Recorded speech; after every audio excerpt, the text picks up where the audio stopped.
The first time most people had seen a shiny Pokemon was probably under the least favorable circumstances, as the Red Gyarados in the Lake of Rage came about due to the meddling of Team Rocket. But this was such a great story moment, and I love the legacy of this event, so let's take a little dive into the Lake of Rage. In the Johto games, upon arriving in Mahogany Town, there doesn't seem to be a whole lot going on. Just a few houses, a gym, and a quaint little gift shop. We soon learn that things aren't right and there's something weird going on in the Lake of Rage. Apparently some of the Magikarp have begun evolving earlier than they should, and there's even a raging Red Gyarados in the middle of a lake. The journey out there isn't too far, but I like how Team Rocket had taken over the gate and charge you for passing through. But if you're sneaky, you can just take an alternate path on the side if you don't mind walking through the grass. The Lake of Rage itself is a cool location, though there isn't a whole lot going on here. Of course there is the giant lake in the middle, but in the surrounding area there's only a house with a fishing guru inside, and one at the farthest end where you can attain the TM for hidden power. More recently there was a map of an unused area discovered in an early build of Gold and Silver. It's a full-on town with a large body of water, and it's speculated that this could have been a different version of the Lake of Rage, given that the final location can be flown to on the map despite not being a city. This might have been a cool idea. It would definitely make for a more immediate threat that the raging Gyarados is causing, but overall what we got was okay. So once you arrive there, you'll see the Red Gyarados for yourself with a unique overworld sprite that actually does get to be bright red with the game's color palette. Being the generation that introduced shiny Pokemon, it made total sense to have an in-game event like this that allowed you to see one and capture one for yourself, without having to fish for the 1 in 8,000 odds. And I think it's great that in the years to come we would see the idea of Red Gyarados used pretty frequently. Even though it is just a shiny Pokemon, something that has become more commonly seen amongst the fanbase and merchandise, this one always held on to its significance.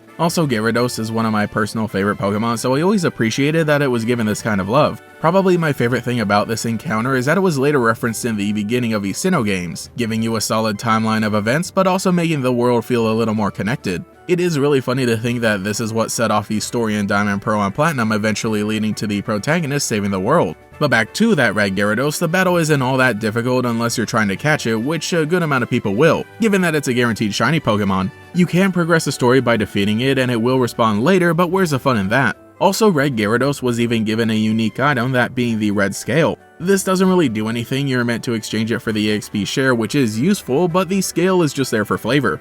After the battle, Lance will be on the shoreline, having watched the entire thing, and he'll ask you to help him investigate the cause of all of this back in Mahogany Town. And while the preceding events take us away from the Lake of Rage, it's all connected, because the lake itself is a part of Mahogany Town's culture, with how it's so close by and is their main means of tourism, which seems to be important to them, especially with items like the Rage Candy Bar, and the fact that there is a gift shop there at all. I always thought the Rage Candy Bar was a pretty cool idea, though that is only the English name. In the original Japanese games, it's actually a treat called manju. The localized name was just a simple way for international audiences to understand what it was basically meant to be, but regardless, I always love the idea of regional foods that we get to see in Pokemon, especially when they're actual consumable items, even if they don't really restore all that much HP. Though the Rage Candy Bar was changed to a key item in Generation 4, I much prefer Generation 5 onward, where it's back to being a consumable item that you can attain multiples of in certain circumstances. It was really cool in Generation 5 that you could actually use them to wake up the sleeping Zenmo Darmanitan in the desert resort. I wonder what the heck is actually in those things. The point is that it was a great moment to reference previously established lore in a game that was pretty self-contained and focused on new Pokemon. So back to that suspicious gift shop, the first thing we see is Lance having his Dragonite threaten the shopkeeper who's been hiding Team Rocket's base underground the whole time. That's another thing that makes Mahogany Town and the Lake of Rage so cool, because they're meant to be these little rural places between some of the larger cities that for the most part you wouldn't think too much about if it weren't for the Pokemon Gym. But it turns out Team Rocket used that to their advantage to hide while performing experiments on the Pokemon, by sending out radio waves that cause a Magikarp to evolve. The theme of desecrating a small traditional town with invasive technology and greed works so well here with how much farther Team Rocket has decided to go in the Johto region. The storming of Team Rocket's base is really epic, especially with Lance by your side doing a good portion of it, but one of my favorite moments in any Pokemon game comes after the battle with the Team Rocket executive, who in the remakes is known as Petrol. To get into the power room and turn off the radio waves, we need a voice-activated password, which he won't tell us before running away. But it turns out that the Murkrow beside him knows the password and is even capable of speaking. Such a fun way of integrating a Pokemon's real-life inspiration. So we get to the power room, defeat all the Electro powering everything, turn off the radio waves, and save the day.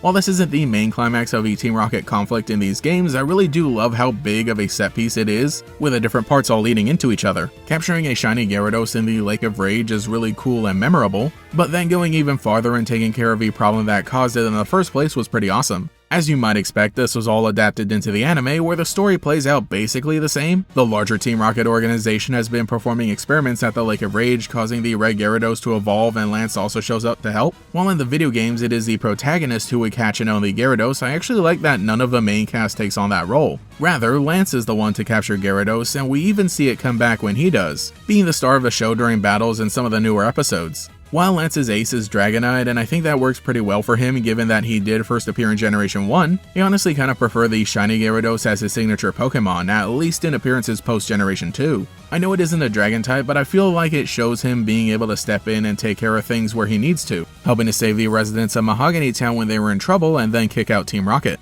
But also it shows him as being capable of taming a wild beast, yet giving it the care it needs after having been mistreated. Also, it being red fits his visual design pretty well. Honestly, I think he can have both of these Pokemon at any given time. I mean, it was Dragonite who helped him out in the first place after all. Episode 4 of Pokemon Generations brings this whole encounter to life and has some honestly amazing animation. It's a really fun watch and shows a lot more of Lance basically taking on everybody himself. He and Dragonite just charge in with no fear and absolutely destroy everyone and everything. Ethan is there as well, basically sneaking in to help out, while Lance and Dragonite distract everybody else by being all flashy. Though in this continuity, nobody keeps the Red Gyarados, I guess going with how things would play out in the games if you just caused it to faint instead of catching it. So that was the story of the Lake of Rage and the Red Gyarados, as well as why it's one of my favorite parts of the Gold, Silver, and Crystal storyline. While we would see some other guaranteed shiny Pokemon in future games, I've always loved how this one was integrated into the narrative, even though the tragic backstory raises a few questions. Supposedly, this Gyarados is red because it evolved prematurely, carrying over the Magikarp coloring into its evolution, but I guess that was just something funny to say, or something that characters speculated, having never seen an actual shiny Pokemon. The point is that this is one thing that helped make Gyarados one of my favorite Pokemon, and why it has my definitive favorite shiny form. So let me know what you think in the comments below and which color of Big Fish that you prefer. Anyway, I should go buy some more Rage candy bars from the gift shop before I decide to head home. Thank you to every channel member for your continued support, including the Great Gators, Jake Brody, GigaWiiU64, Isabella Lawrence, AliveR360, Nani, The Shoeman, Copybot, Master, Chaos Form, 02, Alex Switch Shiny Hunter, Lockadox, Voss Boss, The Keeper, Riley the Fake Dragon Lady, Queued Up, Adam M, Flockster J, Mobile Empire, Slimy Chris, Angel X, Pantherus Dark, Michael Snyder, KoiKoi13, Cemetery Hill, Pastel Blood, Cosmo Zero, Rainfrux, Cheez-It62, Gator Kid 509, TF, Mathaclong 947, Taijirai, Justin R, Phantom, and Quago. If you would like to support, see your name here, get access to emotes for comments, live streams, and sometimes early videos, you can become a channel member today. You can also follow me on Twitter as well for more memes. Anyway, this is GatorX, and I'll catch you all later. Pokemon Gold and Silver are on their way.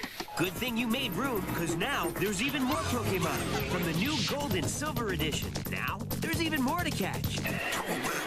Pokemon. Each set sold separately.